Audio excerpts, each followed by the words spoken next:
Hi guys, welcome to sports दिल से। और आज था आईपीएल का दूसरा दिन और दो मुकाबले थे आज और दोनों के दोनों धमाकेदार थे। पहला था सनराइजर्स हैदराबाद का मुकाबला राजस्थान रॉयल्स से, जहां की संजू सैमसन शुरुआत 3 मुकाबलों में एज प्लेयर खेलेंगे, एज बैट्समैन खेलेंगे और वो कैप्टन नहीं होंगे। और दूसरा मुकाबला था मुंबई वर्सेस चेन्नई।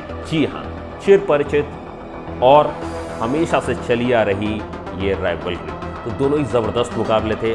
सबसे पहले तो मैं आपको बता दूं सनराइजर्स हैदराबाद और राजस्थान रॉयल्स के मुकाबले के बारे में, जहां पर टॉस जीतकर रियान पराग ने हैदराबाद के शेरों को बैटिंग के लिए ललकारा और उसका जो जवाब दिया है हैदराबाद ने, वो जवाब रियान पराग के कानों में इस टूर्नामेंट में गूंजती रही, जिसका सबूत है स्कोर चार्ट, जिसमें आप देखोगे तो शुरुआत के 6 बैट्समैन आपको मिलेंगे और वो सारे 200 के ऊपर के स्ट्राइक रेट से हमला करते हुए मिलेंगे। वहीं जहां हम जानते हैं कि ट्रेविस हेड अपने चिर परिचित अंदाज में 31 बॉल में 67 रन बना करके गए, तो सबसे बड़ा धमाल क्या पिछले सीजन में मुंबई के लिए खेलने वाले ईशान किशन ने इस सीजन में सनराइजर्स हैदराबाद की तरफ से खेलते हुए सिर्फ 47 बॉलों में उन्होंने 106 रन मारे और साथ में नॉट आउट भी रहे।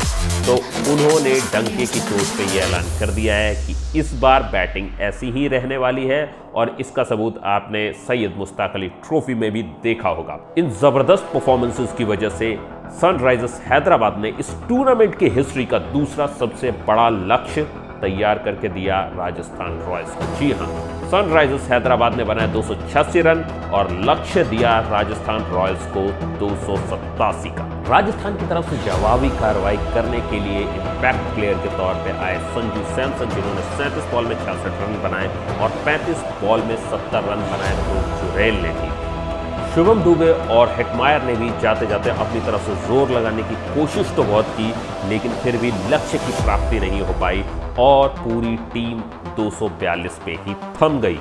तो जी हाँ, ये मैच जीत लिया सनराइजर्स हैदराबाद ने 44 रनों से और इस मैच में अपनी ज़बरदस्त परफॉर्मेंस के लिए ईशान किशन को मैन ऑफ द मैच मिला, जिन्होंने सेंचुरी लगाई और सेंचुरी लगाने के बाद उन्होंने इसकी खुशी भी जाहिर की और उन्होंने बता दिया कि सनराइजर्स हैदराबाद में जो कंफर्ट उन्हें मिला है बैटिंग के लिए वो और कहीं नहीं है। और उन्होंने साथ ही तारीफ की पैट कमिंस की थी। तो मुझे लगता है कि इस बार सनराइजर्स हैदराबाद ने मुकाबले को वहीं से शुरू किया है जहां पर वो लास्ट टाइम छोड़ के गए थे 2024 में, और इस बार इसी तरीके की एक्सप्लोसिव धमाकेदार ज़बरदस्त बैटिंग आपको देखने को मिलेगी सनराइजर्स हैदराबाद की तरफ से। और जैसा कि मैंने अपने लाइव में कहा था कि उनके पास इस बार एक बहुत प्यारा बॉलिंग अटैक भी है जो कि आज काम आया उनके। तो देखने वाली बात होगी कि इस बार क्या ये अंजाम तक पहुंच पाते हैं। ठीक है, और अगर हार के लिए देखा जाए तो राजस्थान रॉयल्स की तरफ से और कुछ नहीं, मगर लास्ट टाइम की तरह सनराइजर्स हैदराबाद की बैटिंग ही जिम्मेदार थी। और कुछ हद तक आप कह सकते हो कि रियान पराग एक नए कैप्टन हैं, तो शायद कुछ डिसीजन लेने में उन्होंने उस तरीके की या रनों पे जो अंकुश लगना चाहिए था उसके लिए वो काम नहीं कर पाए, जिसकी वजह से ये पहाड़ उनके सामने खड़ा हो गया। लेकिन फिर भी आप ये कहोगे कि 242 के स्कोर को जो कि 20 ओवर में अचीव किया गया है, आप ये कहोगे और मानोगे ज़रूर कि एक अच्छी कोशिश की राजस्थान रॉयल्स ने और उन्हें भी इस टूर्नामेंट में इस अर्ली हार से कम नहीं आंकना चाहिए और वो एक मजबूत दावेदार है। चलते हैं आज के दूसरे मुकाबले की तरफ और टूर्नामेंट के तीसरे मुकाबले की तरफ। Mumbai Indians versus Chennai super Kings. यहाँ ऋतुराज ने टॉस जीत करके सबसे पहले डिसाइड किया कि वो लोग बॉलिंग करेंगे और उनके इस डिसीजन से आप ये ज़रूर समझ सकते हैं कि उन्होंने होम ग्राउंड की रीडिंग बहुत अच्छी की है, उन्होंने अपनी होम कंडीशंस को समझा है और उसके हिसाब से बॉलिंग की। तो एक छोर से जहाँ उनके बॉलर्स ने विकेट गिराए, वही दूसरी तरफ से उन्होंने रन भी रोके रखा और नूर अहमद ने तो 4 विकेट भी झटके से 18 रन लेकर के अपने 4 ओवर।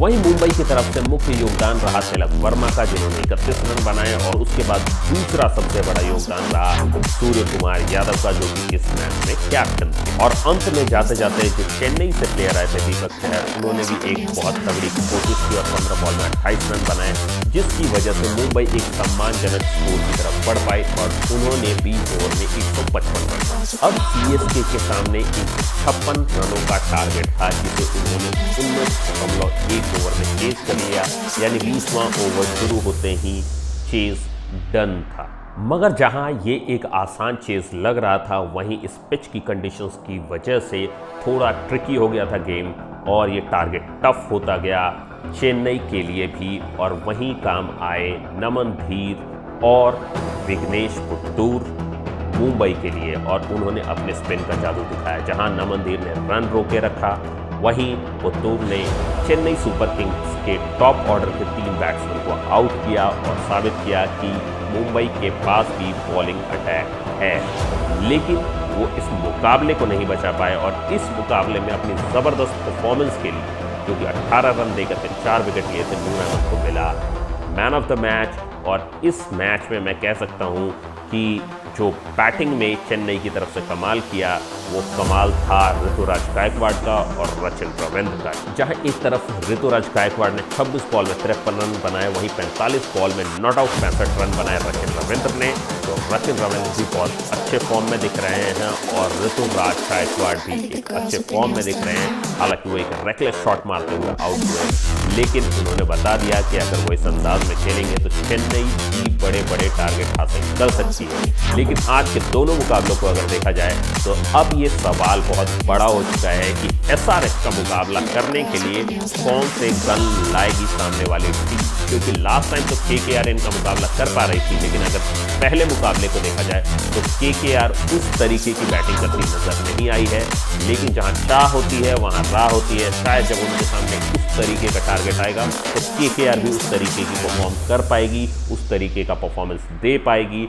आप लोगों की फेवरेट टीम कौन सी है वो आप मुझे कमेंट सेक्शन में बताओ। और अगर आप लोगों को ये वीडियो पसंद आया तो लाइक करो इस वीडियो को, सब्सक्राइब कर लो मेरे चैनल को और शेयर करो इस वीडियो को अपने क्रिकेट लवर दोस्त के साथ, और उसके साथ आप बैठ करके बातें कर सकते हो इन स्टैट्स पे। और साथ ही आप मेरे साथ जुड़ सकते हो लाइव सेशन में अगले मैच के, और वहां हम लोग बात करेंगे कि क्या खास चल रहा है गेम में, या इस बार आईपीएल में कौन सा नया टैलेंट डिस्कवर हुआ। खैर अभी के लिए मैं चलता हूं, मिलता हूं आप लोगों से नेक्स्ट मैच में, नेक्स्ट लाइव सेशन में या कुछ शॉट्स में। जय हिंद। पिक्चर अभी बाकी है मेरे दोस्त।